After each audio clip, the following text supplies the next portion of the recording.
साल 1969 की बात है, जब मैंने लखनऊ यूनिवर्सिटी से अंग्रेजी में एमए पूरा किया था। कुछ ही दिनों बाद 6 अगस्त 1969 को हिमाचल प्रदेश में नक्शाई की सुंदर वादियों में मेरी शादी हो गई। मेरे पति श्री सोहनलाल गुप्ता, जिन्हें लोग प्यार से सोहन बुलाते थे, एक सिविल इंजीनियर थे और हिमाचल प्रदेश की सरकार में कार्यरत थे।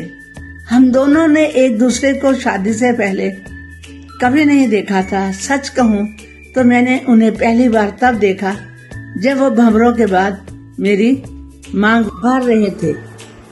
उस एक पलक की झलक में न जाने क्या जादू था, पर ऐसे लगा जैसे ईश्वर ने हम दोनों को एक दूसरे के लिए ही बनाया हो।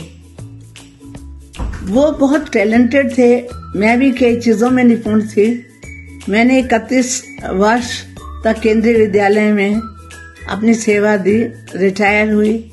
मेरे पति पहले से ही रिटायर्ड थे और हम लोगों ने हिमाचल की वादियों को छोड़कर अपने बच्चों के पास हैदराबाद में सेटल होने के लिए निर्णय लिया और आ भी गए। बच्चों के साथ बहुत प्यारा था, पर अक्सर एक खालीपन सा महसूस होता था। अपने पुराने दोस्त और रिश्तेदार बहुत याद आते थे। मुझे कुछ भी नया काम सीखने का बहुत शौक था और सोहन जी मेरी हर छोटी बड़ी उपलब्धि पर बहुत प्रशंसा करते थे।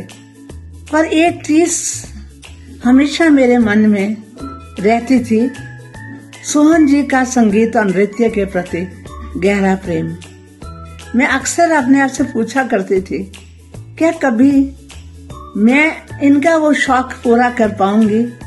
क्या मैं इनके साथ कभी नाच और गा पाऊंगी? मुझे हमेशा अपनी ये कमी बहुत खलती थी। रिटायरमेंट के बाद हमारा रोज पार्क जाना, साथ समय बिताना ही हमारी छोटी सी दुनिया थी। फिर कोरोना का वह कठिन दौर आया और हमारा अकेलापन और भी गहरा हो गया। इस दौरान मेरे बेटे अनुज ने मुझसे गो हैप्पी क्लब ज्वाइन करने का आग्रह किया। शुरू में मेरा मन अनमना था। मैंने अनुज से कहा कि बेटा, मुझे ये ऑनलाइन की दुनिया में कुछ ठीक नहीं लगता, बहुत धोखे होते हैं। पर उसके कहने से, नहीं मम्मी, मैंने देखा ये क्लब बहुत अच्छा है, बहुत एक्टिविटीज कराते हैं। मैंने ये क्लब ज्वाइन कर लिया। थोड़ी हिचकिचाहट भी थी। जैसे ही पहले सेशन का कैमरा ऑन हुआ, स्नेही सोहम और होस्ट ने बहुत आदर से मुझे विमला आंटी जी कहकर पुकारा। सेशन के अंत में जब उन्होंने मेरा फीडबैक लिया तो मेरा सारा संकोच धीरे धीरे खत्म होने लगा। मेरे पति सोहन जी ने जब मुझे 3-4 बार स्क्रीन के सामने इतना खुश और चहकते देखा तो वो भी प्रभावित हुए बिना ना रह सके।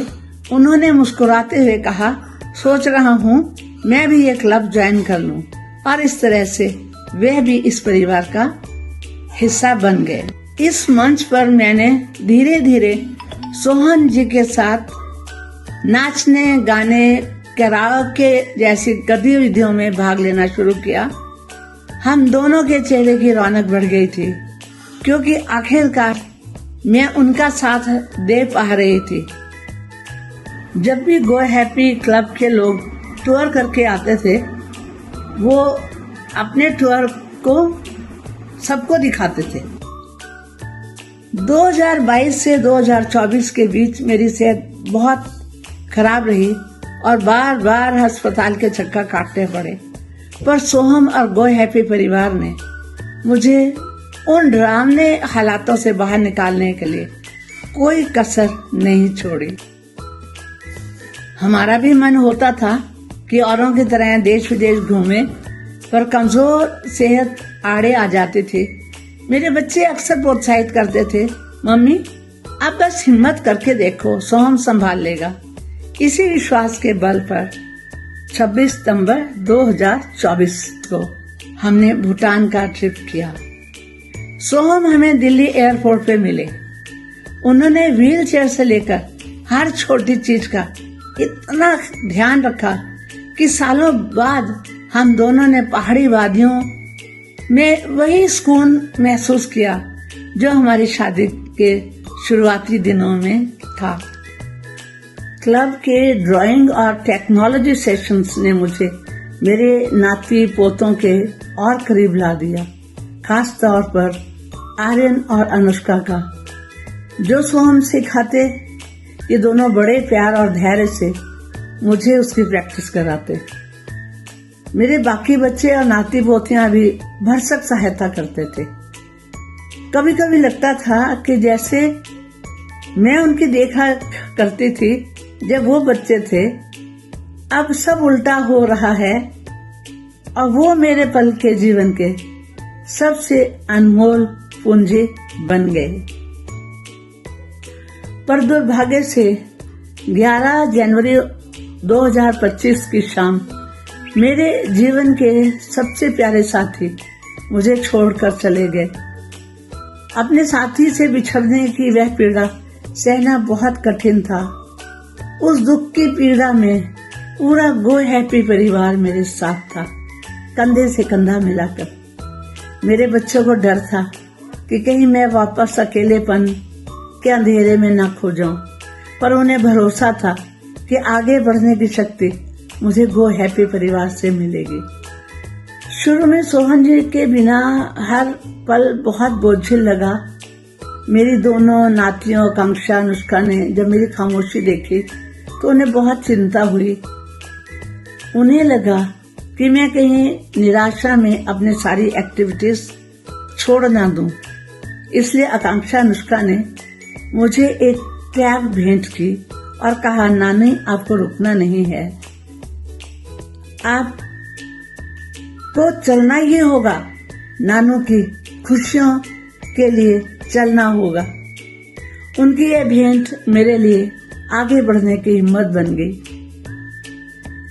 आज भी मैं अपने उस दुख से बाहर तो उभर नहीं पाई हूँ और शायद कभी उभर भी नहीं पाऊंगी, पर क्लब की अन्य बहनों को देखकर सहना सीख गए।